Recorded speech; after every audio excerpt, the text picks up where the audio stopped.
If you're looking at your current laptop and wondering, should I upgrade to the new M4 MacBook Air?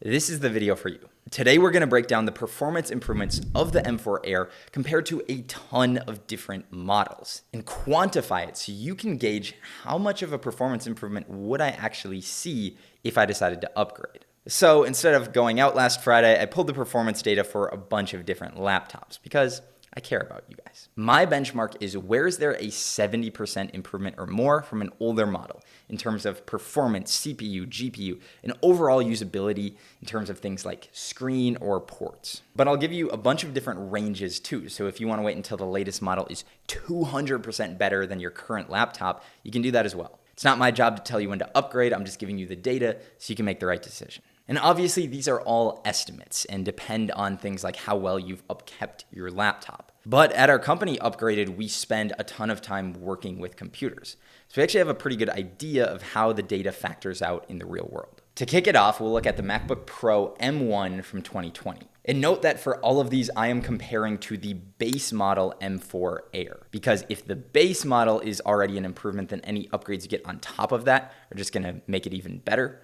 So M4 Air compared to the MacBook Pro M1. Your speed of performance is going to be about 80% faster. GPU is going to be about 70% better. Screen is the exact same. And the battery life, you're actually going to lose 2 hours. Those M1 Pros had insane battery life, but with normal wear and tear, your battery has probably already decreased a decent amount.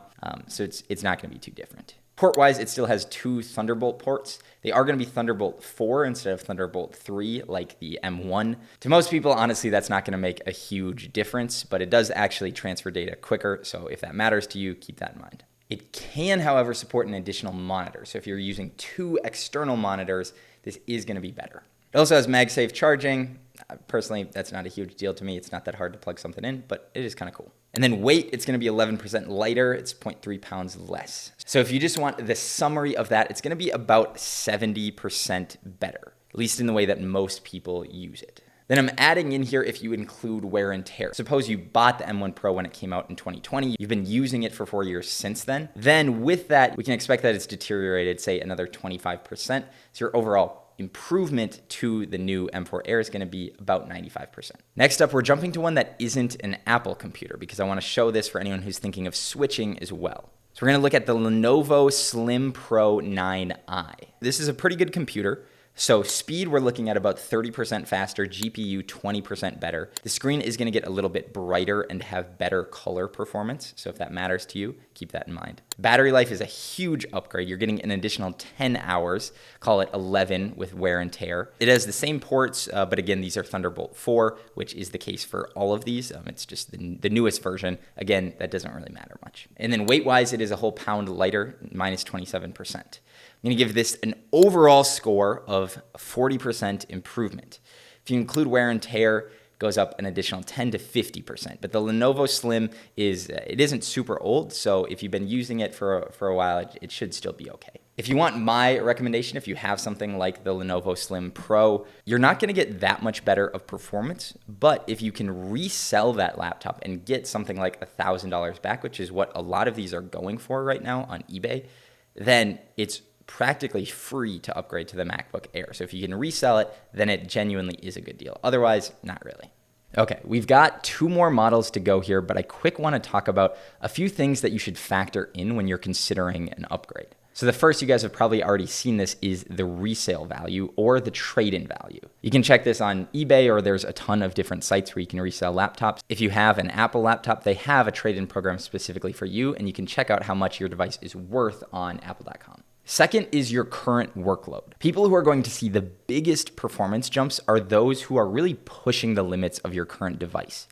You're essentially using more of its capabilities, and so if those capabilities go up, then you're going to see a bigger performance increase. If you're just browsing the web and watching Netflix, it probably doesn't matter that much that you have a better device. And the last one is the next feasible upgrade. So when is a new chip or new device going to come out? If we're talking Apple, the M5 chips are rumored to come out for the MacBook Pros in the fall of 2025. So that's still 6 months from now. And if you want to get the M5 and the MacBook Air, it's probably going to be a whole nother year we're looking at next spring. If you can hold out until then and your computer is pretty good right now, then it might be worth waiting. But if 6 months of waiting sounds awful to you, it's probably time to upgrade. All right, now back to it. We're going to jump to laptops that are much older than the new M4 Air, where you're really going to see a big difference. So here, for example, let's take the MacBook Pro with the Intel i5 from 2019. If you're still running on a MacBook that has one of these Intel chips, not the new M series chips, you are going to see serious improvement with a new M4 MacBook Air. So here, speed, we're looking at roughly 250% faster, GPU 175% better. Screen, you're going to get improved color accuracy and range. Let's call that 15% increase. Battery, you're going to get an additional 5 hours. If we take wear and tear into account, it's probably going to be something more like 8 hours. These Intel laptops are getting fairly old now, so your battery has probably deteriorated a lot. I probably don't even have to tell you that. Ports, they've still got the same, but again, with MagSafe charging. If you like that, cool. If not, it doesn't really matter. And then the weight is going to be about 10% lighter, down 0.3 pounds.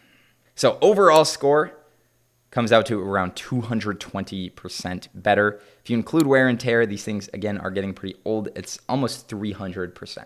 So that's a range where if you can afford it, it definitely makes sense to upgrade.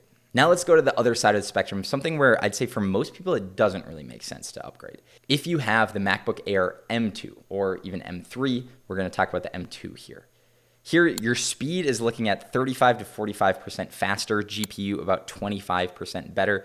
Screen's going to be the same, battery's going to be the same. Maybe with wear and tear, it's worn out a little bit, so you might get an additional hour or something like that. Ports, you can support an additional monitor, and then the weight's the same. So here, you're looking at maybe a 30% improvement overall, but for a lot of people, that's probably not going to be a super noticeable difference. And again, these things aren't that old, so even with wear and tear, you don't get a much worse performance. If you have something like the M2 or the M3, I would personally recommend holding on to that at least for a little bit, unless you are really maxing out the performance of your laptop.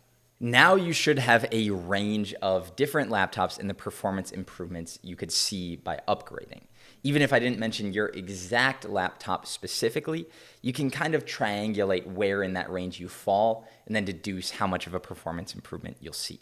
And now, if you want deals on the M4 Air, it's a little harder since they are new, but there's a couple things you can try. The first is if you're a student, get the student discount at your school. These are really handy, and you can usually get about $100 or $150 off. Second, sites like Amazon or Best Buy sometimes have like $50 off deals on these newer models. Honestly, they come and go sparingly, but if you keep your eye out, you might be able to catch one and get it. It's quite nice if you do. And third, instead of paying upfront, you could pay over time with a company like Upgraded. Especially if you have a good credit score and can get 0% interest, it's seriously the best way to buy a laptop, since $1,000 today is worth more than $1,000 36 months from now. Now, that is our company, but we built it to make buying a laptop more easy and affordable. Regardless, I hope this gave you the data you need to make an informed decision about whether or not it actually makes sense for you to upgrade. The M4 Airs are pretty sweet, but ultimately it's up to you to decide whether or not it makes sense. I'll see you next time.